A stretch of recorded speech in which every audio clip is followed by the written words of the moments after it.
Assalamualaikum warahmatullahi wabarakatuh.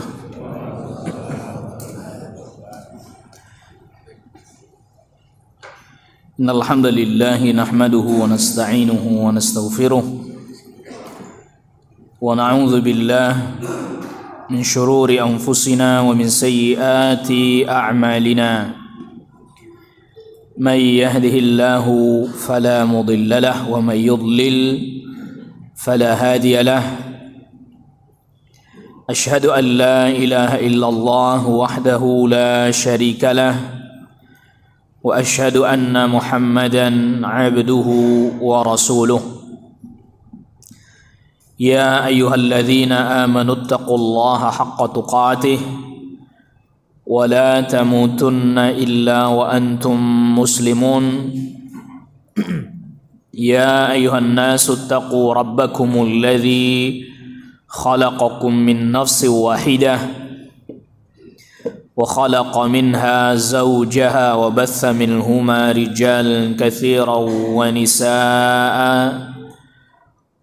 واتقوا الله الذي تساءلون به والأرحام إن الله كان عليكم رقيبا يا أيها الذين آمنوا اتقوا الله وقولوا قولا سديدا يصلح لكم أعمالكم ويغفر لكم ذنوبكم ومن يطع الله ورسوله فقد فاز فوزا عظيما أما بعد فإن أصدق الحديث كتاب الله وخير الهدي هدي محمد صلى الله عليه وسلم وشر الأمور محدثاتها وكل محدثة بدعة وكل بدعة ضلالة وكل ضلالة في النار.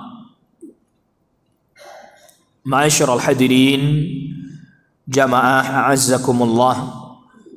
Pada kesempatan di malam hari ini kita selalu memuji Allah Subhanahu wa ta'ala. Pada kesempatan malam hari ini kita masih diberikan oleh Allah Subhanahu wa ta'ala berbagai macam kenikmatan, nikmat iman, nikmat Islam, dan juga kemampuan untuk bisa menunaikan ibadah serta ketaatan kepada Allah Subhanahu wa ta'ala.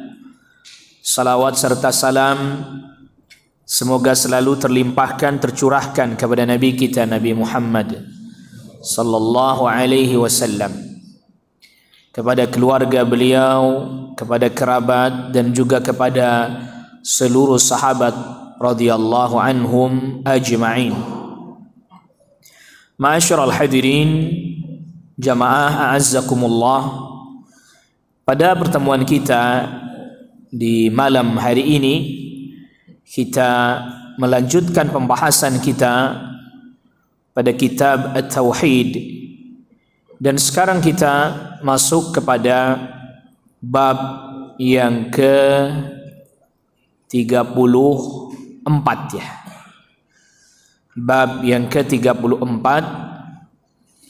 yaitu pada bab ini yang dijadikan judul adalah firman Allah Subhanahu wa ta'ala yang pada surat Al-A'raf ayat 99, afa aminu makrallah fala ya'manu makrallah illa al-qaumul khasirun. Apakah mereka merasa aman dari makarnya Allah Subhanahu wa ta'ala, dan tidaklah merasa aman dari makarnya Allah melainkan orang-orang yang merugi. Jadi ini dijadikan judul oleh al-muallif, oleh penulis kitab ini rahimahullahu taala, Ini hendak menjelaskan bahwa termasuk bagian daripada kesempurnaan tauhid adalah di mana seorang hamba tidak merasa aman dari makarnya Allah, tetapi juga dia tidak berputus asa dari rahmatnya Allah Subhanahu wa ta'ala. Perlu sama-sama kita ketahui bahwa Allah Subhanahu wa ta'ala ini termasuk bagian daripada at-tauhid. Dan bahkan ini sesuatu yang mendasar adalah kita mengagungkan Allah Subhanahu wa ta'ala. Ta'zim, mengagungkan Allah, memuliakan Allah Subhanahu wa ta'ala. Bahwa Allah Subhanahu wa ta'ala Maha Kuasa untuk melakukan apa yang Allah Subhanahu wa ta'ala hendak lakukan sesuai dengan ilmunya Allah, sesuai dengan hikmahnya Allah Subhanahu wa ta'ala. Termasuk ya mendatangkan azab, mendatangkan siksa. Maka ayat ini dijadikan judul oleh al-muallif rahimahullahu ta'ala. Ini mengingatkan kepada kita bahwa kita tidak boleh kemudian merasa aman dari siksanya Allah. Merasa kita nggak bakalan disiksa oleh Allah Subhanahu wa ta'ala. Tidak boleh. Jadi Allah Subhanahu wa ta'ala terkadang menangguhkan satu siksa bagi satu kaum bukan karena Allah Rabbul Alamin menyayangi kaum tersebut, tapi itu bagian daripada istidraj. Maka ayat ini kita diingatkan, ya, ini kan ayatnya kalau kita lihat ayat-ayat yang sebelumnya mulai dari ayat 96, 97, 98 lalu kemudian 99. Kalau ayat yang 96-nya dari surat Al-A'raf, walau anna ahlal qura amanu wattaqau lafatahna 'alaihim barakatin minas sama'i wal ardi walakin kadzdzabu fa akhadnahum bima kanu yaksibun. Kalau seandainya penduduk satu negeri beriman, bertakwa kepada Allah, niscaya kami akan bukakan bagi mereka keberkahan dari langit dan bumi. Tetapi mereka mendustakan kebenaran, maka kami hukum mereka dengan sebab apa yang mereka perbuat. Ayat 97-nya, afa amina ahlul qura, apakah penduduk satu negeri merasa aman? Ayyatiyahum ba'suna bayatan wa hum naimun, datang kepada mereka siksa kami sedangkan mereka dalam keadaan tidur. Di malam hari sedang dalam keadaan tidur. Awa amina ahlul qura, atau penduduk satu negeri merasa aman. Ayyatiyahum ba'suna duhaw wa hum yal'abun, atau datang kepada mereka azab kami di waktu duha sedangkan mereka sedang asik main, sedang asik kerja. Dia artinya Allah Rabbul Alamin bisa datangkan siksa kepada kita malam hari, siang hari, kapanpun yang Allah kehendaki. Baru kemudian afa aminu makrallah, apa mereka merasa aman dari makarnya Allah? Yang dimaksud makarnya Allah itu orang kufur, itu orang menentang, itu orang membangkang, tapi oleh Allah terus saja dikasih nikmat sampai akhirnya ya Allah azab dia agar menjadi semakin berat siksanya. Maka tidaklah orang merasa aman dari makarnya Allah kecuali orang itu merugi. Sahabat Abdullah bin Abbas radhiyallahu anhu menjelaskan, kalau kita dapati kata rugi di dalam Al-Quran, maka ada dua jenis. Yang pertama adalah kerugian yang nyata lagi selama-lamanya. Itu bagi orang kafir. Bagi orang apa? Orang kafir. Itu rugi yang nyata lagi selama-lamanya, karena dia tidak akan Allah Rabbul Alamin berikan ampunan kalau dia mati dalam keadaan kekufurannya, kesyirikannya, dan na'udzubillah selama-lamanya dia di neraka. Yang kedua, kata sahabat Abdullah bin Abbas, kerugian yang kedua itu adalah kerugian yang dialami oleh orang Islam, orang beriman. Dia beriman, dia tidak kufur, dia tidak berbuat kesyirikan, tapi dia pun tetap berpotensi dapat kerugian, yaitu ketika dia bermaksiat. Na'udzubillah. Oleh karena itu Al-Imam Ibnu Qayyim katakan, min uqubatiz dzunub, termasuk hukuman bagi maksiat yang kita kerjakan, yang kita lakukan, annaha tud'ifu fil qalbi ta'zimar rabb, bahwa maksiat itu melemahkan hati kita dari memuliakan Allah Subhanahu wa taala. Wa tud'ifu waqarahu fi qalbil 'abd, kemuliaan Allah pun jadi terasa lemah dalam hati kita. Nah, sedangkan orang merasa aman dari siksa Allah, itu menunjukkan kelemahan keimanannya, sehingga dia tidak begitu memperhatikan yang wajib, sehingga dia mengerjakan yang diharamkan. Kenapa? Karena tadi dia dihukum sebenarnya, na'udzubillah. Jadi kalau kita ninggalkan yang wajib biasa aja, itu kata Imam Ibnu Qayyim hukuman buat kita, hukuman. Sebab maksiat yang kita kerjakan itu hati jadi lemah dalam hal mengagungkan Allah, memuliakan Allah, sehingga itu tadi yang wajib dia nggak kerjakan, malah ditinggalkan, yang haram malah dikerjakan. Maka Syekh Abdurrahman As-Sa'di rahimahullahu taala di dalam kitabnya Al-Qaulus Sadid, syarah kitab Tauhid, memberikan penjelasan, orang bisa jadi merasa aman dari makarnya Allah itu sebabnya dua.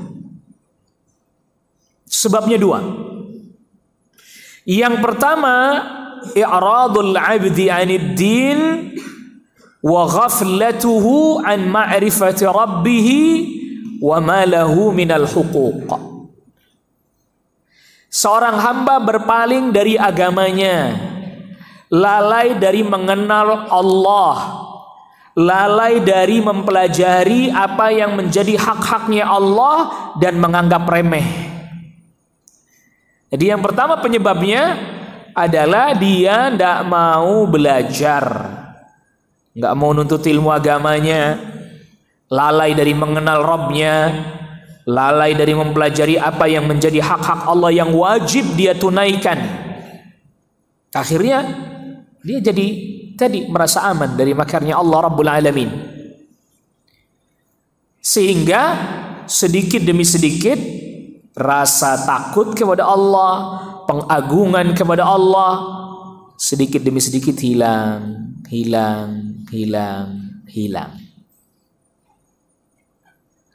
Maka oleh karena itu para ulama katakan yang nuntut ilmu terus, apalagi belajar tentang tauhid terus.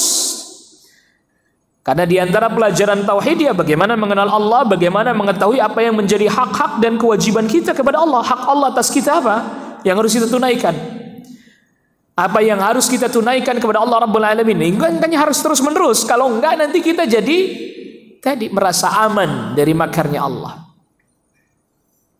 Yang kedua kata Syekh, sebab yang kedua, ayyakuna al-'abdu 'abidan jahilan mu'jiban bi nafsihi maghruran bi 'amalih.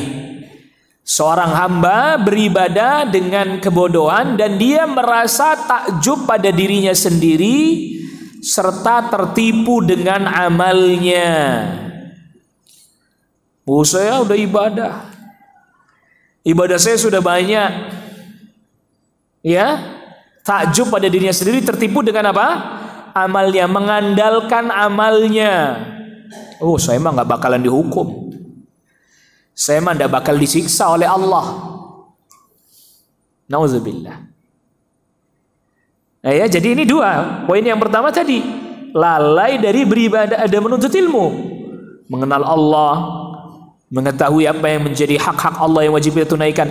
Yang kedua, kita ngerasa udah aman, merasa saya udah ngaji, saya udah nuntut ilmu, saya udah ibadah, saya udah ngamalin ini itu. Nah, ini semuanya sebenarnya oleh para ulama diringkas dengan satu kata doang, al-jahl. Kebodohan. Jadi walaupun disebut dua, tapi ringkasnya bodoh. Karena kalau orang yang bodoh, yang berilmu, dia nggak akan merasa takjub dengan ilmunya. Jadi yang berilmu beneran begitu. Tidak merasa takjub dengan ilmunya, nggak merasa takjub dengan amalnya. Selalu dia takut berharap kepada Allah Rabbul Alamin. Itulah maka Rasulullah Sallallahu Alaihi Wasallam, kendati pun beliau Sallallahu Alaihi Wasallam orang yang paling berilmu tentang Allah, orang-orang yang paling banyak amalnya dan bertakwa kepada Allah. Apa Nabi Sallallahu Alaihi Wasallam merasa aman dari siksanya Allah? Enggak. Bahkan Nabi Sallallahu Alaihi Wasallam banyak beristighfar, mohon ampun kepada Allah.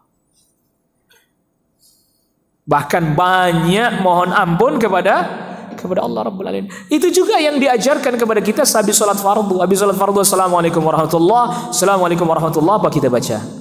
Astagfirullah, astagfirullah, astagfirullah. Karena walaupun kita sudah ibadah, kita nggak bisa merasa takjub dengan ibadah kita. Sebab kalaulah bukan Allah yang tolong kita, bisa kita ibadah? Nggak bisa. Kalau bukan Allah Rabbul Alamin yang memberikan pertolongan kepada kita nggak akan pernah bisa beribadah kepada Allah Rabbul Alamin. Nah, maka Syekh Muhammad bin Abdul Wahhab At-Tamimi An-Najdi ketika mendatangkan bab ini dengan mendatangkan ayat ini agar supaya orang tetap dalam keadaan hati-hati, al-khauf minallah. Tapi juga jangan lantas rasa takut ini berlebihan sehingga kemudian akhirnya jadi putus asa. Maka didatangkan juga firman Allah yang di surat Al-Hijr ayat ke-56. Ya. Jadi imbang ini. Qala wa may yaqnatu min rahmati rabbih illa dhallun. Tidaklah seseorang itu berputus asa dari rahmatnya Allah melainkan dia termasuk orang-orang yang apa? Yang sesat. Yang merasa aman dari siksanya Allah, dia adalah orang yang apa tadi? Yang rasa aman tadi ayatnya nyebut apa? Rugi. Merasa aman dari siksanya Allah, dia rugi. Berputus asa dari rahmatnya Allah, dia apa? Ya dhalun, sesat. Ya, sesat. Gitu. Jadi ini kan menceritakan tentang Nabiullah Ibrahim alaihissalam. Dia yang berkata qala ini Nabi Ibrahim alaihissalam. Ya. Jadi ceritanya para malaikat yang diutus oleh Allah Rabbul Alamin untuk mendatangkan azab kepada kaumnya Nabi Lut datang terlebih dahulu kepada Nabiullah Ibrahim alaihissalam.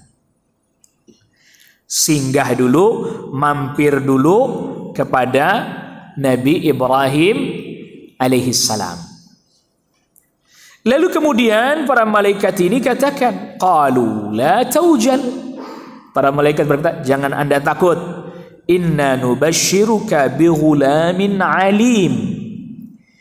Kami datang ke sini untuk memberitahukan kepada engkau kabar gembira bahwa Anda akan memiliki anak yang berilmu, yaitu Nabiullah Ishaq alaihissalam. Kalau ini para ulama tafsir menyebutkan bighulamin alim adalah Nabi Ishaq alaihissalam. Apa kata Nabi Ibrahim alaihissalam? Ya, jadi awal mulanya ini Nabi Ibrahim kayak nyaris nggak percaya juga. Ya, qala abasyartumuni ala ammasani al-kibar fabima tubashirun.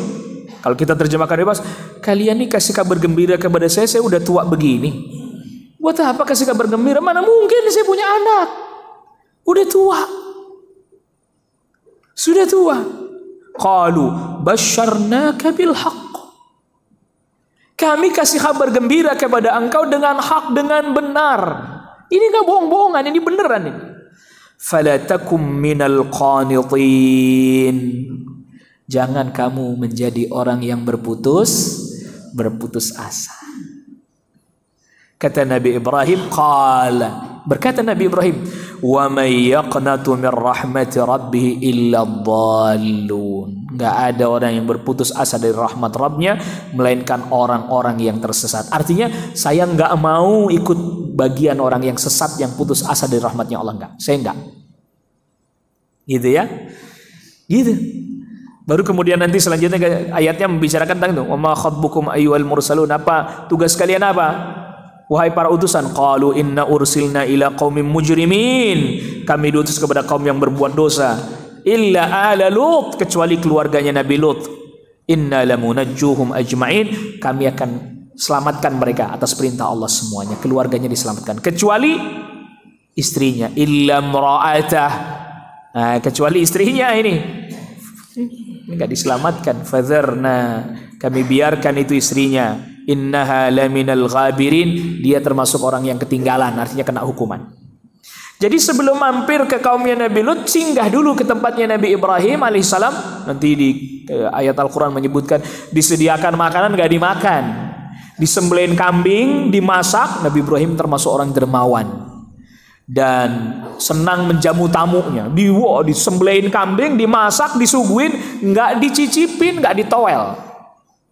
Kalian ini manusia apa bukan nih ya?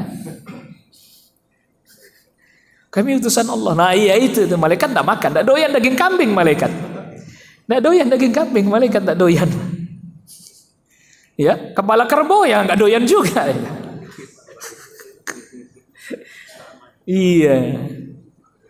Maka yang berkata qala wa may yaqnatu min rahmati rabbi illa dhallun, tidaklah yang berputus asa dari rahmatnya Allah kecuali yang tersesat. Jadi Nabi Ibrahim sebagai manusia dengan ilmunya sebagai manusia, sudah tua gimana bisa punya anak? Jangan putus asa kamu.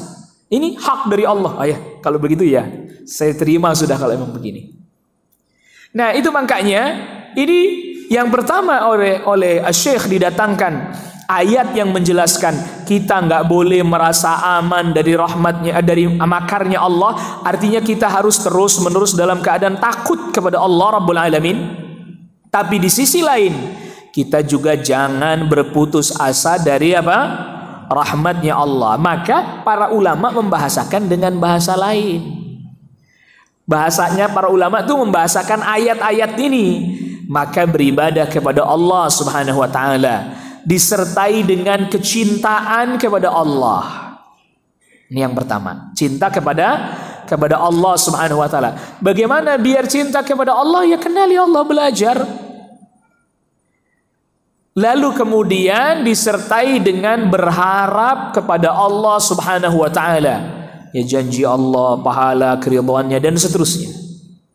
Yang ketiga, tetap juga harus selalu dalam keadaan takut kepada Allah Rabbul Alamin. Karena kita nggak tahu. Tahu-tahu kita dicabut naudzubillah dalam keadaan maksiat. Kita nggak tahu ujungnya. Lalu kemudian naudzubillah ditutup kehidupan kita dengan kekufuran. Naudzubillah. Makanya selalu itu di antara takut dan berharap, bainal khaufi war raja. Dan ini bagian dari apa? Tauhid bukan ini? Bagian dari tauhid.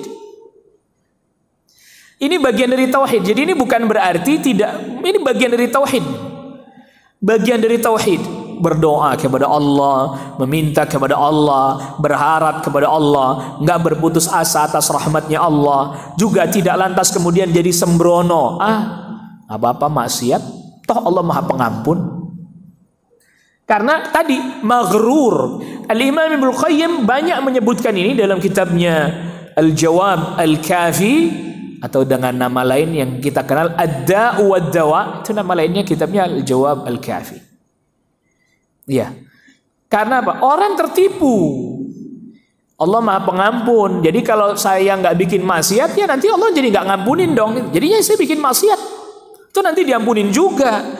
Justru saya bikin maksiat ini agar supaya nampak bahwa Allah Maha Pengampun. Ini maghrur. Jadi tertipu itu banyak bentuknya.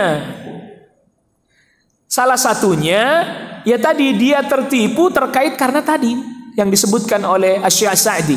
Dia tidak betul-betul mempelajari tentang Allah, nggak kenal Allah. Sehingga dia hanya misalnya membaca sebagian dari nama dan sifat-sifat Allah, Maha Pengampun, Maha Penyayang, ya, Maha Pengasih. Nanti juga kita diampunin oleh Allah. Jadi maksiat aja terus. Akhirnya ini keliru. Ya. Atau sebaliknya, yang dibaca nama-nama Allah yang menunjukkan kekuasaan Allah. Allah Maha Kuasa, Allah Maha Perkasa, Al-Aziz, Allah yang menghukum hambanya, Syadidul Iqab, berat siksanya. Takut berlebihan, akhirnya jadi putus. Ini. Makanya ini siapa orang yang kemudian dia beribadah kepada Allah, kata para ulama, termasuk dijelaskan juga oleh Al-Imam Ibnu Qayyim dan yang lainnya, kalau ibaratnya cinta itu adalah ruhnya, kepalanya di burung, diperumpamakan burung. Ibadah itu diperumpamakan burung. Mahabbah, cinta kepada Allah itu kepalanya. Al-khauf war raja, kedua sayapnya. Nah itu baru tuh bisa terbang tuh. Ya, kalau anak burung lahir sayapnya kan masih belum besar, udah ada kepalanya, udah bisa terbang belum dia? Belum bisa. Nah ini kalau satu sayapnya patah, bisa terbang juga enggak? Enggak, itu dua-duanya beriringan. Artinya beriringan, ya kita berharap rahmatnya Allah, ya kita juga takut akan azabnya Allah Subhanahu wa ta'ala. Jangan tertipu dengan perkataan sebagian orang yang berkata, ya saya mah ibadah nggak berharap surga. Oh gimana ini? Saya mah meninggalkan maksiat bukan karena takut neraka. Loh kok hebat? Nabi sallallahu alaihi wasallam takut neraka, dia nggak ada takutnya sama neraka. Nabi sallallahu alaihi wasallam berharap surga enggak? Iya. Kok dia nggak berharap surga? Ini aneh nih. Ini tuntunannya siapa? Lihat bagaimana syaitan, naudzubillah, berusaha memperdaya kita dari semua sisi. Orang ini udah rajin ibadah, orang ini sudah rajin sholat, keyakinannya, pemikirannya disimpangkan oleh syaitan. Sehingga itu tadi, naudzubillah, dia nggak sadar bahwa perkataannya itu bahaya. Dia bilang saya ibadah bukan berharap surga. Saya beribadah bukan karena takut neraka. Bagaimana kalau coba seandainya surga aman neraka nggak ada katanya? Itu kan seandainya, nyatanya ada nggak? Iya ngapain anda berandai-andai sesuatu yang udah jelas ada diandai-andai kalau nggak ada? Allah Rabbul Alamin janjikan surga enggak? Janji disebut. Nabi sallallahu alaihi wasallam juga bahkan sudah diperlihatkan surga belum? Sudah, Mi'raj sudah, diperlihatkan surga sudah, diperlihatkan neraka sudah. Allahu Akbar. Bahkan orang-orang saleh, para nabi, para rasul, mereka semuanya berharap rahmatnya Allah enggak? Berharap. Takut akan azabnya Allah enggak? Takut. Itu makanya sampai termasuk di antara hujjah yang membantah kesyirikan. Allah Subhanahu wa taala sampai sebutkan ulai yang di surah Al-Isra ayat ke-57.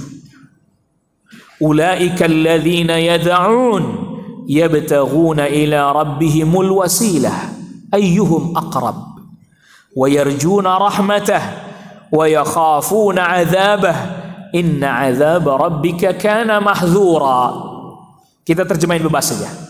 Mereka yang kalian sembah, yang kalian berdoa kepada Allah lewat mereka, atau bahkan kalian doanya minta sama mereka, orang-orang saleh yang sudah wafat.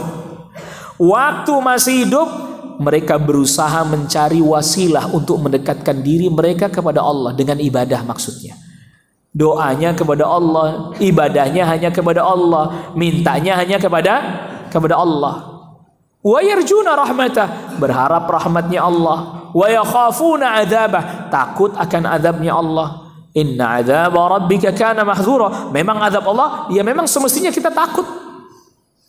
Jadi orang-orang yang salih, yang mereka sudah wafat, yang lalu kemudian disembah oleh sebagian orang, yang kuburnya didatangi, dia minta kepada Allah, ketika dia yakini atau dia berharap dengan begitu cepat diijabah. Mereka tuh waktu masih hidup berdoanya hanya kepada siapa? Hanya kepada Allah, mintanya hanya kepada siapa? Kepada Allah, takut akan azabnya Allah, berharap rahmatnya Allah. Artinya, bahasa lainnya, ya mereka itu berarti hamba seperti kalian, yang semestinya kalian juga takutnya kepada Allah, berharapnya kepada Allah, mintanya hanya kepada Allah. Jadi di sini ketemu, makanya ini orang kalau sudah begitu, sedikit demi sedikit hatinya jadi bergantung kepada kubur. Harapannya lama kelamaan bergantung ke situ, walaupun lisannya enggak, kita mintanya kepada Allah, tapi hati nggak bisa dibohongin. Sehingga ketika lagi dalam keadaan kesulitan, yang pertama kali dia ingat apa? Kubur. Itu tanda udah bergantung, hatinya udah terpaut. Atau dalam keadaan dia mendapatkan nikmat, yang pertama kali terbersit di benaknya kubur. Oh, ini karena kemarin saya ke sana langsung Allah kabul. Allahu Akbar.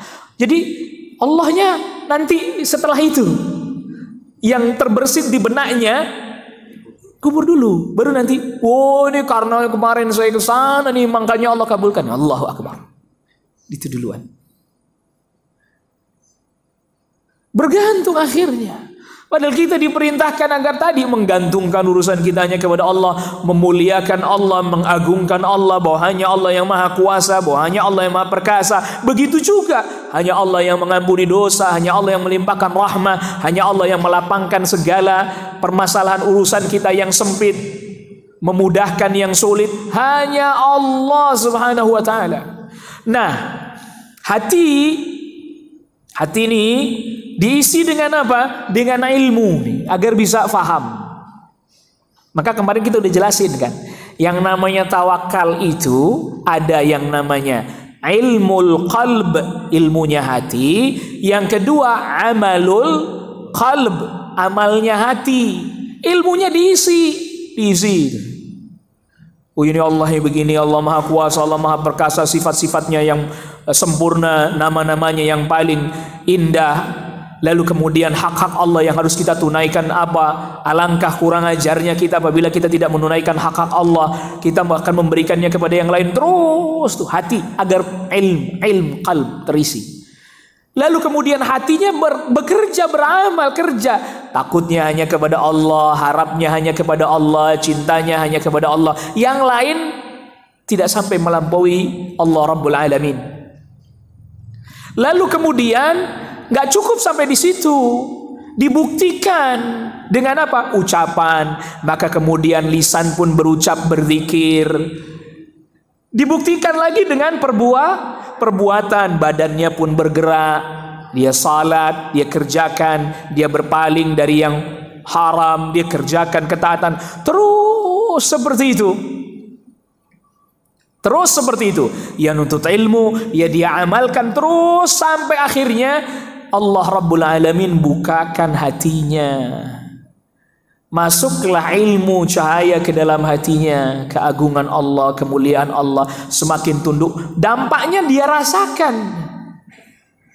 Jadi kemaksiatan inilah yang kemudian akhirnya jadi seperti yang dijelaskan oleh Imam Ibnu Qayyim, kita jadi terhalang dari semakin tunduk kepada Allah, semakin memuliakan Allah, semakin mengagungkan Allah. Hati jadi lemah karena tadi makanya kalau orang sudah jauh dari majelis ilmu, nah ini berarti kan yang pertama kata Syekh Sa'di, suplai ilmunya mulai berkurang.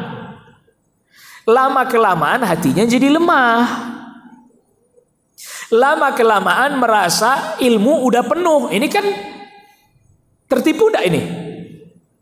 Lama kelamaan ngerasa amal udah oke. Tertipu lagi enggak? Tertipu lagi. Akhirnya kan nanti ada pembahasan tersendiri yang menghilangkan tauhid sama sekali. Ini jelas mengurangi, tapi juga naudzubillah bisa menghilangkan. Tergantung nanti seberapa besar itu yang dia lakukan. Makanya hati itu aslinya tidak suka sama maksiat. Hati itu aslinya nggak seneng sama menentang Allah, nggak suka itu. Sifat aslinya itu. Jadi nggak senang menentang Allah, nggak maksiat, nggak hal yang buruk, nggak mau, aslinya itu begitu. Tapi kalau udah dibiasain, lama-lama jadi biasa juga kan. Maka oleh karena itu ahlu tauhid bisa jatuh pada maksiat nggak? Bisa, tidak masuk ya, kecuali para nabi, para rasul. Tetapi mereka jatuh kepada maksiat ghaflatan, karena kelalaian. Tapi terus balik lagi, bukan karena memang senang pada maksiat itu. Ya. Jadi orang ahlu tauhid bisa jatuh pada maksiat? Bisa. Tapi ghaflatan, karena tadi lalai. Manusia itu gak pernah lepas dari sifat itu. Jatuh. Tapi habis itu ya hatinya ngerasa gak nyaman karena takut kepada Allah. Sehingga kemudian dia pun segera memperbaikinya. Bahkan dia pun segera bertaubat kepada Allah. Hati rasanya gak nyaman, hati rasanya gak tentram. Tapi juga tidak lantas berputus asa dari rahmat Allah. Dia pun tetap berharap ampunan dari Allah Rabbul Alamin. Dia pun tetap berharap agar dihapuskan dosanya oleh Allah Rabbul Alamin. Dia pun berharap agar dia pun diselamatkan oleh Allah Rabbul Alamin dari maksiat yang semisal itu. Itu ya. Makanya istighfar selalu atau di banyak tempat di dalam Al-Quran digandengkan dengan tauhid. Istighfar digandengkan dengan apa? Dengan tauhid. Misalnya saja firman Allah yang di surat Muhammad ayat ke-19, fa'lam annahu la ilaha illallah wastaghfir li dzambika walil mu'minina wal mu'minat. Ketahuilah bahwa sungguhnya tidak ada ilah melainkan hanya Allah. Mohon ampunlah engkau untuk dosamu dan mohonkan ampun juga untuk orang mukmin laki-laki dan perempuan. Disebut bersamaan antara tauhid dan istighfar. Maka dua hal ini menunjukkan tadi kekuasaan Allah, keagungan Allah. Syaitan berusaha menghancurkan kita dengan dosa. Tapi kita bisa melawan syaitan dengan la ilaha illallah, dengan tauhid dan istighfar. Maka akhirnya syaitan menempuh jalan yang lain. Karena syaitan tahu bahwa anak Adam berusaha dibinasakan oleh syaitan dengan dosa, maksiat. Maka mereka mengobatinya dengan tauhid dan istighfar. Ketika syaitan mengetahui hal itu, maka syaitan cari jalan yang lain. Apa itu? Dibuat mereka berdosa tapi gak nyadar. Nauzubillah. Maka perhatikan di dua kalimat tauhid yang kita baca. Yang pertama tauhid, tauhidul ibadah, beribadahnya kepada Allah. Yang kedua ittiba. Yang ini agar kita selalu tadi mohon ampunnya kepada Allah, beribadahnya kepada Allah. Dengan ittiba kita jadi tidak disesatkan oleh syaitan sehingga kita bikin dosa tapi nggak nyadar. Itulah mengapa para ulama katakan pada dua kalimat tauhid ini tersimpan makna yang mendalam. Dua cara yang akan ditempuh oleh syaitan. Yang pertama, yang menghilangkan tauhid, kesyirikan, kekufuran, atau yang mengurangi kesempurnaan tauhid, maksiat, dosa kepada Allah Rabbul Alamin. Kalau tidak bisa, nggak mempan, pindah, dibikin maksiat menjadi seperti ibadah, bid'ah. Allah musta'an. Ya, sehingga apa? Yudhnibun wa la yatubun. Mereka berdosa tapi tidak mengira itu dosa dan tidak mau bertobat. Bahkan yahsabuna annahum yuhsinuna sun'a. Mereka kira itu amalan baik. Sehingga dengan pintu itulah, dengan bid'ah itulah merasa aman dari makarnya Allah dibuka oleh syaitan. Sehingga orang ahlul ibadah masuk lewat pintu itu, sehingga dia gak ngerasa salah. Masa gini aja gak boleh. Sehingga rasa takut kepada Allah sedikit demi sedikit hilang. Tuh kita bukannya, kita jelasin begini bukan ngerasa benar sendiri, kita juga khawatir. Naudzubillah. Dan berulang-ulang kita sampaikan, menjelaskan yang seperti ini, itu yang paling mengkhawatirkan adalah diri kita sendiri gitu.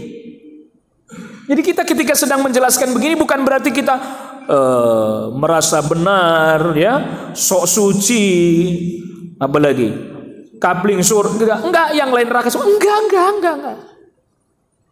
Kita akui ilmu kita sedikit, ya. Ilmu Allah yang maha mengetahui, Allah yang maha mengetahui. Tapi lihat bagaimana syaitan membuka pintu merasa aman dari makarnya Allah melalui pintu bid'ah. Merasa aman dari siksanya Allah, gini aja nggak boleh. Loh, kita kan cinta kepada Allah. Kita begini kan karena mau mendekat diri kepada Allah. Allah. Malah saya pernah baca satu buku kecil. Judulnya saja membuat kita sudah sedih. Mengapa harus takut bid'ah? Tanda tanya. Allahu Akbar. Dia nggak takut. Mengapa harus takut bid'ah? Astagfirullah. La ilaha illallah. Nih, lihat, perhatikan bagaimana kalimat tauhid, dua kalimat tauhid mengumpulkan simpul-simpul agama, sekaligus kalau kita betul-betul memahaminya menutup segala potensi-potensi penyimpangan, termasuk tipu daya dan triknya syaitan. Begitu. Sampai akhirnya lihat, kebid'ahan yang awal mulanya hanya sampai pada menyebabkan orang jatuh pada kefasikan, lama-lama keseret jatuh pada kesyirikan yang membatalkan kalimat syahadat alla ilaha illallahnya. Awal mulanya dari melanggar syahadat anna Muhammadar Rasulullah, enggak apa-apa. Lama-lama bisa menyebabkan batalnya syahadat alla ilaha. Kita dengarkan azan dulu. Wassallallahu ala nabiyina Muhammadin wa alihi washabbihi wasallam tasliman katsira. Alhamdulillah wassalatu wassalamu ala Rasulillah Muhammadin abdillah wa ala alihi washabihi wa ala amma ba'd. Ayyuhal ikhwah, oleh karena itulah ada satu hadis dibawakan oleh Syekh Muhammad bin Abdul Wahhab di dalam kitab Fadlul Islam. Hadis innallaha tajaba taubata an sahibi bid'atin atau kama qala Rasul sallallahu alaihi wasallam. Sungguhnya Allah Subhanahu wa taala menghalangi taubatnya pelaku kebid'ahan. Kenapa? Karena tadi merasa aman dari makrillah, dari azabnya Allah Rabbul Alamin. Tentu, ya tadi kita sudah katakan, di syaitan itu terus cari-cari. Orang yang sudah mau bertauhid, belajar mengamalkan tauhid, meninggalkan kebid'ahan, mengikuti tuntunan Nabi sallallahu alaihi wasallam, sama syaitan dibikin dia takjub sama amalnya. Ya, merasa apa? Takjub dengan amalnya, tertipu, dibikin begitu. Semuanya kita berpotensi begitu. Jadi pintunya mana yang dia bisa masukin, dimasukin sama dia. Di sisi lain orang mau ibadah, dibikin dia ngerasa aman dari azabnya Allah, akhirnya dia ngerjakannya yang bid'ah. Nauzubillah. Semuanya kita ini, jadi kita nggak perlu merasa aman, enggak. Apalagi sampai dinyatakan pemegang kunci surga, enggak ada yang megang kunci surga. Maka sampai ini, makanya hadis didatangkan. Rasul pernah ditanya tentang dosa besar. Asyirku billah, jelas. Wal ya'su min rauhillah, berputus asa dari rahmatnya Allah. Wal amnu min makrillah, merasa aman dari makarnya Allah. Kalau orang itu orang saleh, lalu dia jatuh maksiat, setan masuknya apa? Bikin dia putus asa dari rahmatnya Allah. Orang saleh jatuh maksiat, setan masuk dengan cara membuat dia berputus asa dari apa? Rahmatnya Allah. Orang yang maksiat nggak kunjung-kunjung taubat, setan masuk ke dia lewat merasa aman dari siksa. Udah maksiat aja. Toh Allah Maha Pengampun ini. Tuh lihat. Semua kena, kita semua kena. Tinggal kita di golongan yang mana, maka setan masuk dari jalan yang lain. Ketika kita lagi begini, Allah uji tadi, setan pengaruhi kita. Ibadah kamu tuh udah bener, walaupun gak ada tuntunannya udah baik. Kena. Yang udah mulai ngikutin tuntunan dan seterusnya, kamu tuh udah hebat, gak kayak dia itu. Kamu udah top, bagus nih, sesuai tuntunan.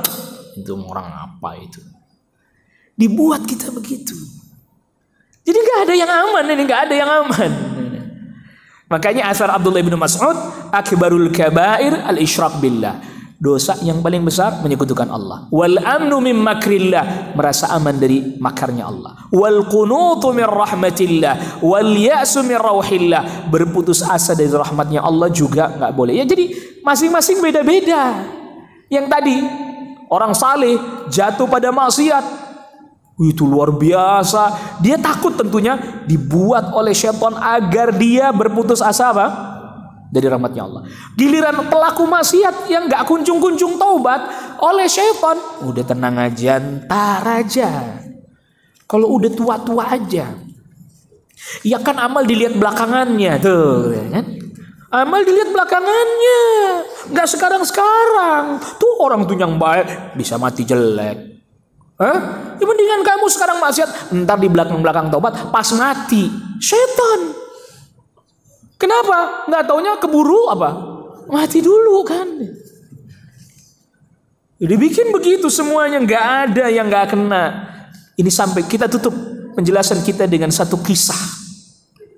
Ya, satu kisah dibawakan oleh Al-Imam Al-Hafidh Ibn Katsir dalam kitab Al-Bidayah wan Nihayah. Pelajaran dari salafun salih. Jadi kita sebenarnya yang paling nikmat itu ngambil kisah itu ya dari salafun salih. Kenapa? Mereka sudah wafat, mereka orang-orang yang memang terbaik dan sudah. Karena orang sekarang masih hidup kan belum aman. Bener ya? Yang masih hidup kan belum aman, nanti ujungnya bagaimana? Satu ketika Al-Imam Az-Zuhri, Ibnu Syihab Az-Zuhri, dia berbuat satu kekeliruan, kesalahan. Jadi membunuh orang keliru. Jadi misalnya berburu nih, dilihat hewan. Wah, hewan tuh, parahin anak panah. Nggak taunya malah pas disamperin panas, set, dah, orang saya panah. Dikira hewan buruan. Annahu asaba daman khata'a. Dia keliru salah. Membunuh keliru salah. Saking merasa bersalahnya, sampai dia sedih, bahkan menyingkir dari keluarganya, menyendiri. Saking apa? Sedih. Dia nggak mau lagi merasa bersalah, nggak mau bergaul dengan keluarganya, nggak mau tinggal di rumah lagi, nggak mau, menyendiri. Sampai akhirnya bertemu dengan Ali ibn al-Husain ibn Ali bin Abi Talib, anaknya Al-Husain, cucunya sahabat Ali bin Abi Talib, Ahlul Bait ini. Apa kata Ali ibn al-Husain? Ya Zuhri, wahai Az-Zuhri, qunutuka min rahmatillah allati wasi'at kulla syai' a'zam min dzambik. Berputus asanya engkau dari rahmat Allah, yang rahmatnya Allah meliputi segala sesuatu, lebih besar dosanya daripada kamu bunuh orang salah itu. Dosa kamu putus asa lebih besar daripada dosamu membunuh orang karena keliru tadi. Cukup bertaubat, mohon ampun kepada Allah, bayarkan diat kepada keluarganya. Seorang ulama besar diingatkan, itu kayak terkaget ya. Sehingga apa? Perkataan Az-Zuhri yang sangat menarik, Ali bin al-Husain a'zamun nasi alayya minnatan. Kalau kita terjemahkan bebas, Ali bin Husain adalah orang yang paling besar jasanya kepada saya. Kenapa? Dengan nasihatnya saya jadi teringat, oh iya, saya berputus asa di rahmat Allah itu lebih besar dosanya daripada membunuh orang yang keliru tadi. Yang ini artinya bahwa kita tetap butuh diingatkan. Hatta sampai pelajaran itu kadang datang dari orang-orang yang mungkin kita anggap ilmunya nggak setinggi kita. Ya, ilmunya tidak setinggi kita. Sebagaimana Al-Imam Ahmad pernah dapat pelajaran dari seorang pencuri di penjara. Al-Imam Ahmad dicambuk sampai keluar, mungkin kalau bahasa kita aduh gitu ya, mungkin bahasa kitanya begitu. Giliran ini pencuri ini dicambukin, diem aja. Apa kata ini pencuri? Hai Imam Ahmad, innaka 'alal haqq. Anda ini berada di atas kebenaran. Saya yang salah saja sabar, masa Anda yang di atas kebenaran tidak sabar? Semenjak itu tidak pernah didengar lagi suara keluhan pada Imam Ahmad. Di kadang pelajaran tuh spontan aja keluar dari orang-orang tertentu. Jadi kita jangan memandang rendah orang. Kadang dari orang ini kita dapat pelajaran. Iya ya. Kalau ini karuan diingatkan oleh Ali bin Husain. Iya, ahli ibadah dari kalangan Ahlul Bait yang dikenal dengan Zainal Abidin atau juga dengan gelar As-Sajjad. Berputus asa di rahmat Allah itu jauh lebih besar dosanya daripada engkau bunuh orang salah. Bayangkan ulama besar bikin dosa. Lah itu makanya tadi kita katakan ahli ibadah bikin dosa, setan masuk dari pintu bikin dia putus asa. Yang bikin maksiat terus, setan masuk ke dia lewat, udah tenang aja, ntar Allah ampunin kok. Masing-masing diuji oleh Allah Rabbul Alamin. Wallahu a'lam. Ini ada pertanyaan, bagaimana sikap saya jika dibelikan makanan oleh ibu tapi pakai diskon yang di aplikasi itu? Ya, saya tidak sebutin aplikasinya, nanti saya kain brand ambasadornya. Dan saya tidak ada makanan lagi. Jika menolak makanan tersebut, ya gimana namanya ibunya? Tapi saya udah ingatkan berkali-kali bahwa itu tidak boleh. Ada apa-apa makan aja, Anda kan dikasih. Itu yang pertama. Yang kedua, soal masalah aplikasi-aplikasi yang lagi rame itu masih diperselisihkan ketidakbolehannya. Jelas ya? Jadi jangan sampai kayak yang haramnya udah betul-betul nason gitu ya. Iya. Masih diperselisihkan. Kadang kita begitu. Ini juga termasuk pintunya syaitan. Loh iya bener. Ya kan tadi karena minim apa? Ilmu ya kan? Karena minim ilmu. Perkara-perkara yang masih diperselisihkan keharamannya, kayaknya kita takut banget. Giliran yang udah jelas-jelas haramnya, kita cuek aja. Ini. Udah disepakatin oleh para ulama haramnya, cuek. Yang masih diperselisihkan kayaknya apa? Takut banget. Itu kayak saya sedang tidak teringat ada seorang sahabat yang ditanya, Tabi'in Al-Hasan Al-Basri. Ada orang Irak datang ke Hasan Al-Basri, tanya, ya wahai Hasan Al-Basri, bagaimana hukumnya darah nyamuk yang nempel di baju saya lagi sholat?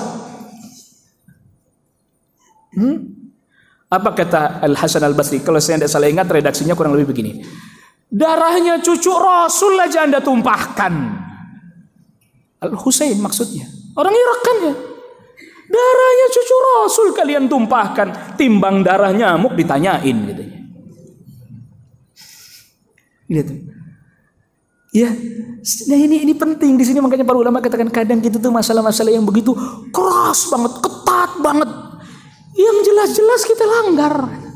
Yang jauh lebih besar dosanya kita apa? Kita langgar. Yang begini takut banget. Ini juga sama. Tertipu juga. Jelas ini ya. Yang kesyirikan jelas-jelas Pak. Kesyirikan jelas. Kita mestinya harus kita tentang. Kekufuran. Jelas. Kita lebih ribut soal aplikasi PPP itu. Bukannya ndak boleh gitu loh, jangan salah paham. Tapi fokus utamanya, jangan lupa terus ini. Yang bilang agama itu musuh segala macam, itu udah dijelasin yang itu. Jangan debatnya di medsos soal yang PP ini terus. Ini namanya prioritas. Jadi jangan ngilung itu tadi. Ini orang Irak aneh, cucunya Rasul darahnya dia tumpahin. Al-Husain dia bunuh di Karbala. Darah nyamuk dia. Ditanya dia, takut banget dia dari cara nyamuk nempel di bajunya ketika sholat, tapi nggak ada takutnya dia ketika menumpahkan darahnya Al-Husain ibn Ali. Ini juga nih, ini tentu setiap itu ada pembahasannya sendiri, tapi jangan sampai kita hilang yang apa? Prioritas. Ingat, bukan berarti nggak jelasin yang begini, bukan, jangan salah paham ya, ntar salah paham lagi. Makanya saya ulang-ulang nih biar nggak salah paham. Ntar disangkanya, Ustadz ini kok bertentangan dengan Ustadz Fulan, tuh lain, salah lagi. Berulang-ulang nih. Itu makanya para ulama lah yang mereka berdakwah, mereka tahu, oh ini penyakit di masyarakat apa, oh ini dulu ini yang prioritas, kesyirikan, tauhid, ini yang prioritas itu. Ini kadang yang begini-begini, udah mau pengajian langsung babnya beginian. Yang dasar dulu, oh ini. Jelasin. Bagaimana Rasul ngutus sahabat Mu'adz bin Jabal kan juga yang dasar dulu kan, tauhid. Bukan berarti yang lain nggak boleh tuh, jangan salah lagi nih. Jadi supaya rasa takutnya itu dapat pas. Nah, kita lanjutkan apa nih? Apakah sholat kita sah jika kita dapati ada kuburan di belakang masjid? Kalau ini terjadi perselisihan di antara para ulama. Yang satu mengatakan makruh, yang satu mengatakan tidak boleh, termasuk sampai pada level sah atau tidak sah terjadi perselisihan di antara mereka. Fa'ala kulli hal, kalau kita tidak tahu, udah terlanjur salat, wallahu alam sah. Memang terjadi perselisihan di antara para ulama dan masalah itu. Tapi kalau kita sudah tahu, sebaiknya kita hindari, karena juga dalam rangka keluar dari perselisihannya para ulama. Wallahu a'lam wa sallallahu ala nabiyyina Muhammadin wa alihi wa sahbihi wa sallama tasliman katsira. Subhanakallah bihamdik, asyhadu an la ilaha illa anta astaghfiruka wa atubu ilaik. Assalamualaikum warahmatullahi wabarakatuh.